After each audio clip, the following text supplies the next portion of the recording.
नमस्कार मंडळी, श्री स्वामी समर्थ. तर येत्या 25 जुलै रोजी येणाऱ्या आषाढी एकादशी म्हणजे जिला आपण देवशनी एकादशी असं म्हणत असतो. तर या निमित्ताने ज्या मुलामुलींचं विवाह जुळण्यात येणारे अडथळे दूर करण्यासाठी आणि इच्छित वर किंवा वधू मिळवण्यासाठी नारळाचे काही पारंपरिक आणि प्रभावी उपाय देखील केले जातात. एकादशी हा भगवान विष्णूंचा अत्यंत प्रिय दिवस असल्याने या दिवशी केलेले उपाय विशेष फलदायी मानले जातात. मुलामुलींच्या विवाहासाठी या पवित्र दिवशी आपण नारळाचा एक साधा सोपा परंतु अत्यंत प्रभावी उपाय करणार आहोत. त्यापूर्वी चॅनलवरती नवीन असाल तर चॅनलला सबस्क्राईब करा आणि समोरील बेल आयकॉन क्लिक करा, जेणेकरून जेव्हा कधी मी नवीन व्हिडिओ अपलोड करेल त्याचं नोटिफिकेशन हे तुम्हाला लगेच मिळेल आणि तुम्ही एक पण व्हिडिओ मिस करणार नाही. त्याचप्रमाणे श्री स्वामी समर्थ अशी कमेंट करा. तुमची कठीणातली कठीण इच्छा पूर्ण होण्यासाठी ओम नमो भगवते वासुदेवाय असं देखील कमेंट करून लिहा. तुमच्या सर्व इच्छा पूर्ण होतील. तर मंडळी, आषाढी एकादशी पासून चातुर्मास सुरू होतो. भगवान विष्णू 4 महिने झोपी जातात आणि त्यामध्ये बघा शनिवार देखील आलेला आहे. म्हणजे या एकादशीच्या दिवशी शनिवार आलेला आहे. यामुळे शनी आणि हनुमानजींचा वार आहे. ज्यांच्या पत्रिकेत विवाह योगात अडचणी आहेत, शनीचा दोष आहे, त्यांच्यासाठी हा दिवस सर्वात मोठा आहे. आपल्याला हा जो नारळ घ्यायचा आहे तर नारळ म्हणजे ब्रह्मा विष्णू महेश तिन्ही देवांचा वास या नारळामध्ये असो, म्हणून नारळाने अडचणी ह्या दूर होत असतात. मंडळी, आपल्या हिंदू धर्मात नारळाला श्रीफळ म्हटले जातं. श्री म्हणजे लक्ष्मी, म्हणजेच नारळ हे सुख समृद्धी आणि ऐश्वर्याचे प्रतीक मानले जाते. नकारात्मकता दूर करत असते. कोणत्याही शुभ कार्याची सुरुवात करताना नारळ वाढवला जातो म्हणजे फोडला जातो. यामागे घरातील किंवा कार्यातील नकारात्मक ऊर्जा, विघ्न आणि नजरदोष दूर व्हावा हा उद्देश असतो, म्हणून नारळा फोडला जातो. नारळाचे कडक कवच हे मानवाच्या अहंकाराचे प्रतीक मानले जाते. तर आतील पांढरा भाग आणि पाणी हे पवित्र मनाचे प्रतीक आहे. नारळ फोडणे म्हणजे देवाचरणी आपला अहंकार समर्पित करणे. तसेच नारळाला 3 डोळे असतात, ज्याची तुलना भगवान शिवांच्या त्रिनेत्राशी केली जाते. तसेच याचे झाड म्हणजेच कल्पवृक्ष सर्व इच्छा पूर्ण करणारे मानले गेल्याने यात ब्रह्मा विष्णू आणि महेश या तिन्ही देवांचा वास असतो. मंडळी, आपल्याला हा जो उपाय करायचा आहे तर या उपायासाठी आपल्याला फक्त एक नारळ लागणार आहे. जटावाला नारळ असतो, तो किराणा शॉपमध्ये मिळतो. तो पाण्यावाला नारळ आपल्याला आदल्या दिवशीच आणून ठेवायचा आहे. तसेच आपल्याला लाल कलरचा एखादा सुती कापड असेल तर तो आपल्याला 1 मीटर आणायचा आहे. तसेच आपल्याला थोडेसे काळे तीळ लागणार आहेत. 1 विड्याचं पान लागणार आहे. थोडासा आपल्याला कलावा लागणार आहे. बस एवढंच साहित्य आपल्याला लागणार आहे. आता तुम्हाला प्रश्न पडेल की हा उपाय कोणी करावा? तर हा उपाय स्वतः मुलाने किंवा मुलीने केला तर अतिशय उत्तम आहे. परंतु आजकाल आपण पाहत असतो की मुलांना इतका वेळ नसतो. मुलं जॉब निमित्ताने किंवा कोणत्याही व्यवसाय निमित्ताने बाहेर राहत असतील तर मग घरातील कोणत्याही सदस्याने मुलांच्या लग्नासाठी हा उपाय पूर्ण श्रद्धेने विश्वासाने करायचा आहे. हा उपाय मुलाचे वडील करू शकतात, भाऊ करू शकतो. घरातील कोणत्याही सदस्याने मुलांच्या लग्नासाठी हा उपाय करायचा आहे. तर बघा, तुम्ही जर हा उपाय करणार असाल तर तुम्हाला सकाळी लवकर उठायचं आहे, आंघोळ करायची आहे. शक्य असेल तर या दिवशी पिवळे किंवा लाल कपडे आवर्जून घालायचे आहे. नंतर आपला देवघर आहे तर आपल्या देवघरामध्ये जे आपले इष्टदेव आहेत, कुलदैवत आहेत, श्री स्वामी समर्थ महाराज, श्री हरिविष्णू माता लक्ष्मी, गणपती बाप्पा आहे, तर यांची विधिवत तुम्हाला पूजा करायची आहे. तिथे तुम्हाला एक तुपाचा दिवा लावायचा आहे, अगरबत्ती लावायची आहेत. जर शक्य असेल तर एकादशी असल्यामुळे तुम्हाला ज्या आपल्या देवघरामध्ये देवी देवता आहेत किंवा श्री हरिविष्णू माता लक्ष्मी आहे तर यांना तुम्ही अभिषेक वगैरे करून घ्यायचं. सर्व देवी देवतांना अभिषेक करून घ्यायचा आहे. विधिवत त्यांची पूजा करायची आहे. त्यांना पिवळी फुले अर्पण करायची आहे. केळ्याचा नैवेद्य दाखवायचा आहे.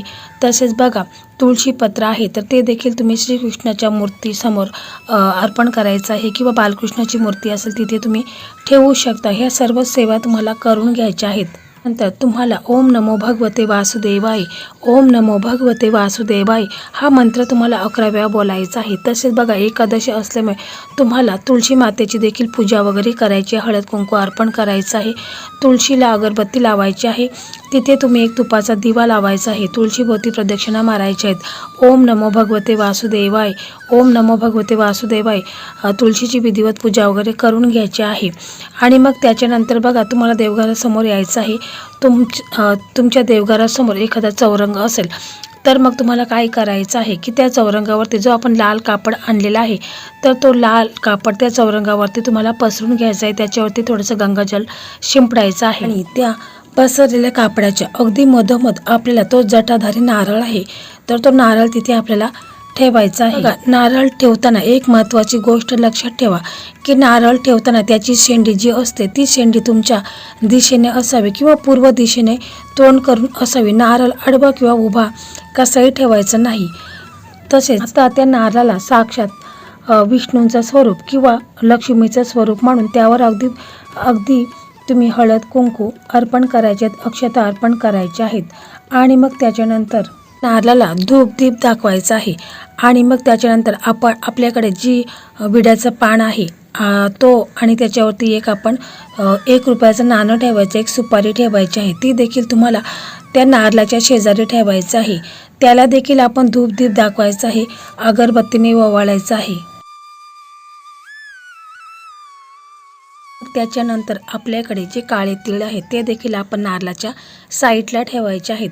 आणि मग त्याच्यानंतर मुलांच्यासाठी आपण प्रार्थना करायची आहे. विठ्ठलाला प्रार्थना करायची आहे, स्वामींना प्रार्थना करायची आहे, श्री हरिविष्णूंना प्रार्थना करायची आहे की माझ्या मुलांच्या लग्नात जे काही सतत विघ्न येत आहे, लग्नात काही ना काही कारणं हे निघत असतात आणि मुलांचं लग्न ठरत नाही. कुंडलीमध्ये काही दोष असेल किंवा नजर दोष असेल, पितृदोष असेल, मंगल दोष असेल तर ते संपूर्णपणे दूर होऊन माझ्या मुलांचं लग्न हे लवकरात लवकर व्हावे. 11 दिवसामध्येच मुलांच्या कुंडलीत लग्नाचे योग निर्माण होईल असं तुम्हाला पूर्ण श्रद्धेने विश्वासाने तुम्हाला प्रार्थना करायची आहे. मग त्याच्यानंतर जो नारळ आहे तर तो नारळ तुम्हाला तुमच्या उजव्या हातामध्ये घ्यायचा आहे आणि ओम नमो भगवते वासुदेवाय, ओम नमो भगवते वासुदेवाय हा मंत्र तुम्हाला 108 वेळेचा जप करायचा आहे. तुळशीची माळ घ्यायची आहे आणि तिच्या साहाय्याने तुम्हाला 1 माळी जप करायचा आहे. मग त्याच्यानंतर तुम्हाला जो नारळ आहे तर तो लाल कापडामध्ये पूर्ण बांधून घ्यायचा आहे. कलाव्याचा धागा घ्यायचा आहे आणि त्याच्या साहाय्याने तुम्हाला तो नारळ आहे तर तो बांधून घ्यायचा आहे. आणि मग तुमची मुलं असेल, समजा तुमचा मुलगा आहे किंवा मुलगी असेल तर तिला देवघरासमोर बसवायचं आहे. आणि जो नारळ आहे तर तो तुम्हाला तुमच्या मुलावरून 7 वेळा उतरून घ्यायचा आहे. घड्याळाच्या उलट्या दिशेने मुलांवरून 7 वेळा उलटून घेत असताना तुम्हाला बोलायचं आहे, मनामध्ये बोलायचं आहे की माझ्या मुलांच्यावरती जी काही लोकांची वाईट नजर असेल, कुंडलीमध्ये नजरदोष आहे, पितृदोष आहे, कालसर्पदोष आहे, मंगलदोष आहे तर ते संपूर्णपणे दूर होऊन माझ्या मुलांचं लग्न हे लवकरात लवकर व्हावे असं तुम्हाला बोलायचं आहे. आणि तो नारळ मुलांच्यावरून 7 वेळा उतरून घ्यायचा आहे. समजा जर तुमची मुलं घरी नसतील तर मग काय करायचं असा प्रश्न तुमच्या मनात निर्माण होईल. तर मग तुम्हाला मुलांचा फोटो असेल तर तो फोटो घ्यायचा आहे आणि त्या फोटोच्यावरून 7 वेळा हा नारळ उतरून घ्यायचा आहे. म्हणजे घड्याळाच्या उलट्या दिशेने तुम्हाला हा नारळ मुलांच्यावरून 7 वेळा उतरून घ्यायचा आहे. असं आपण मुलांच्यावरून हा नारळ उतरून घेतल्यानंतर मुलांच्यावरती जी काही नकारात्मकता आहे, शत्रुबाधा आहे, अलक्ष्मी आहे तर त्या नारळात पूर्णपणे शोषली जाईल. आणि त्यानंतर ही पोटली तुम्ही तुमच्या घरातील देवघरामध्येच आपल्याला ठेवायची आहे. म्हणजे आपण हा उपाय सकाळी केला असेल तर पूर्ण दिवसभर आपल्याला हा नारळ देवघरासमोर ठेवायचा आहे. त्याच्यानंतर संध्याकाळी आपल्याला काय करायचं आहे की हा जो नारळ आहे तर तो घ्यायचा आहे आणि सरळ हनुमानजींचं मंदिर जिथे कुठे असेल जवळपास तर तिथे तुम्हाला जायचं आहे आणि हनुमानजींच्या चरणापाशी हा नारळ तुम्हाला अर्पण करायचा आहे. बघा, शनिवार हा हनुमान आणि शनी दोघांचा वार म्हणून शनिवारी नारळ हा शनीचे दोष असेल तर ते संपूर्णपणे दूर करत. त्यावरती जी काही नकारात्मकता आहे, लोकांची वाईट नजर आहे, मंगल दोष आहे, कालसर्प दोष आहे तर तो संपूर्णपणे दूर होतं. नंतर तुम्हाला बोलायचं आहे की हे हनुमानजी, माझ्या मुलांच्या कुंडलीमध्ये जो काही मंगलदोष आहे, कालसर्पदोष आहे, राहू शनीची काही साडेसाती असेल तर ती दूर होऊन माझ्या मुलांचं लग्न हे लवकरात लवकर व्हावे असं तुम्हाला बोलायचं आहे. मुलांच्या कुंडलीमध्ये 11 दिवसामध्येच लग्नाचे योग निर्माण कर. मुलांचं लग्न झाल्यानंतर मी तुझ्या चरणी 11 नारळ आणून फोडेल. तुमच्या मुलांचं लग्न ठरेल त्यावेळेस तुम्हाला नक्कीच हनुमानजींना 11 नारळ आणून तिथे फोडायचे आहेत. काम झाले की नारळ नक्की अर्पण करा. तुम्हाला हा जो उपाय करता वेळेस तुम्हाला मांसाहार, मदिरा तसेच तुम्हाला कांदा लसूण खायचं नाही आणि शक्य असेल तर मीठ देखील तुम्हाला या दिवशी वर्ज्य करायचं आहे. मंडळी, हे उपाय करताना मनात पूर्ण श्रद्धा आणि सकारात्मक असणे आवश्यक आहे. तसे आषाढी एकादशीच्या दिवशी घरात सात्विक वातावरण ठेवावे आणि शक्यतो उपवास करावा. तर मंडळी, अशा प्रकारे आजचा हा व्हिडिओ होता. हा व्हिडिओ तुम्हाला कसा वाटला कमेंटमध्ये नक्की सांगा.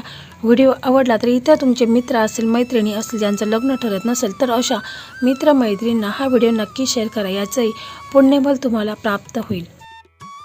तसेच नवनवीन व्हिडिओ पाहण्यासाठी मराठी मेघना या यूट्यूब चॅनलला सबस्क्राईब करा. धन्यवाद. श्री स्वामी समर्थ. जय जय स्वामी समर्थ.